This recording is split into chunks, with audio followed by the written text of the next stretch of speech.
अब मैं जो तेनालीराम की कहानी तुम्हें सुनाने जा रहा हूं उसका नाम है नगर के सौंदर्य की कीमत। एक बार विजयनगर साम्राज्य के सम्राट कृष्णदेवराय ने तय किया कि उनके साम्राज्य की नगरी विजयनगर उसे बहुत सुंदर रूप से सजाया जाए। तो सम्राट कृष्णदेवराय ने सभी मंत्रियों को आदेश दिए कि दुनिया भर के फनकार, शिल्पकार, मूर्तिकार, चित्रकार, वास्तु विशारद, वनस्पति विशारद, स्थापत्य विशारद ऐसे सब लोगों को सम्मान से बुलाकर विजयनगर को सुशोभित करने का काम तुरंत शुरू किया जाए। बस सम्राट की आज्ञा थी तो मंत्रियों ने देश विदेश से उत्तम उत्तम कलाकार, फनकार, कारीगर, चित्रकार, मूर्तिकार इत्यादि सब बुलाए और काम तुरंत आरंभ हुआ। पहले पूरे नगर का नक्शा बनाया गया, हर चीज का वास्तु नियोजन अच्छी तरह से किया गया और फिर उस नियोजन के अनुसार एक एक वास्तु का निर्माण होने लगा। बड़े बड़े प्रासाद, बड़ी इमारतें, बड़े उद्यान, बड़े रास्ते, चौराहे सब कुछ अच्छी तरह से निर्माण होने लगा। और जैसे जैसे ये सब निर्माण होने लगा वैसे सच में विजयनगर स्वर्ग की भांति सुंदर दिखने लगा। हर कोई दरबारी सम्राट कृष्णदेवराय की वाहवाही करने में लग गया। मंत्री कहने लगे कि सम्राट हो तो कृष्णदेवराय जैसा। फिर उन्होंने सभा में सबको पूछा, अब नगर के पुनर्निर्माण का काम लगभग पूरा हो गया है। इस नए नगर के बारे में आप सबकी क्या राय है, ये इस सभा में बताइए। अगर कहीं कुछ कमी रह गई हो तो बिना झिझक बताने की अनुमति है। दरबार में हर कोई नए नगर की वाहवाही कर रहा था, पर तेनालीराम कोई प्रतिक्रिया दिए बिना शांति और गंभीर चेहरे से दरबार में बैठा था। उसे देखकर सम्राट कृष्णदेवराय बोले, क्यों तेनालीराम, तुम चुप क्यों बैठे हो? क्या तुम खुश नहीं हो? नगर के सुंदरता के विषय में तुम्हारी कोई प्रतिक्रिया नहीं? महाराज, आपने नगरी तो बहुत ही सुंदर और लुभावनी बनाई है, पर उसमें एक कमी रह गई। ऐसे स्वर्ग के जैसे नगरी में अभी भी तेनालीराम ने कुछ ऐब निकाला, ये सुनकर सम्राट थोड़े नाराजगी से बोले, तेनालीराम, कैसे नकारात्मक बात कर रहे हो? इतने सौंदर्यपूर्ण नगर में अभी भी तुम्हें कुछ ऐब दिख रहा है? बोलो, क्या है?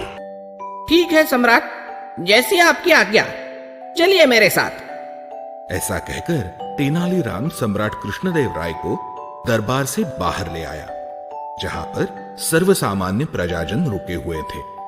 वहां जाकर तेनालीराम ने सामान्य नागरिकों से प्रश्न किया, विजयनगर का नवनिर्माण और उसकी सुंदरता देखकर तुम्हें बहुत प्रसन्नता होती होगी ना? हाँ हाँ हाँ, क्यों नहीं, क्यों नहीं।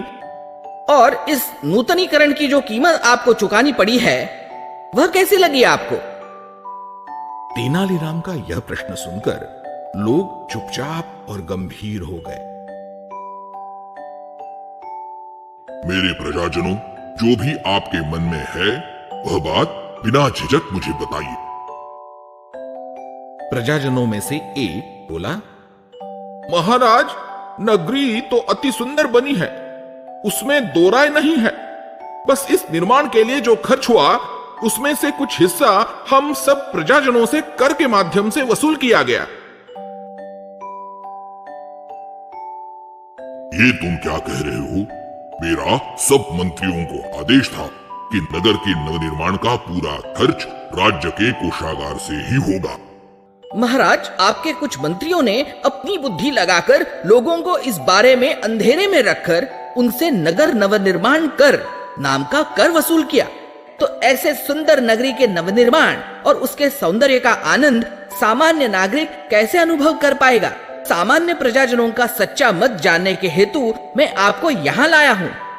तेनालीराम की यह बात सुनकर सम्राट कृष्णदेवराय क्रोधित हुए और फिर दरबार में जाकर सबसे पूछा, कौन वह मंत्री है जिन्होंने मेरी आज्ञा को ठुकराकर अपने अधिकार से राज्य के सर्वसामान्य जनता से कर का नाम देकर पैसा इकट्ठा किया है? क्या इस कृष्णदेवराय के साम्राज्य में धन की कमी है कि नगर की पुनर्रचना के लिए सामान्य प्रजाजनों से कर के रूप में धनराशि इकट्ठी की जाए? क्या कमी है हमारे साम्राज्य में? और वैसे भी मैंने तो ऐसा कोई भी आदेश नहीं दिया था। तो जिस किसी ने मेरी आज्ञा तोड़कर ऐसा अपराध किया है, उस मंत्रियों को ये आदेश है कि प्रजा से ली हुई धनराशि उन्हें वापस की जाए और वह धनराशि राज्य के कोषागार से न जाएगी, बल्कि दोषी मंत्रियों के वैयक्तिक कोष से यह राशि सबको दे दी जाए। इस तरह तेनालीराम के होशियारी के कारण सामान्य प्रजाजनों का धन भी वापस मिला और दोषी मंत्रियों को दंड भी मिला और सबको स्वर्ग जैसी सुंदर नगरी में रहने का आनंद भी। तो बच्चों, है ना तेनालीराम सबसे अनोखा?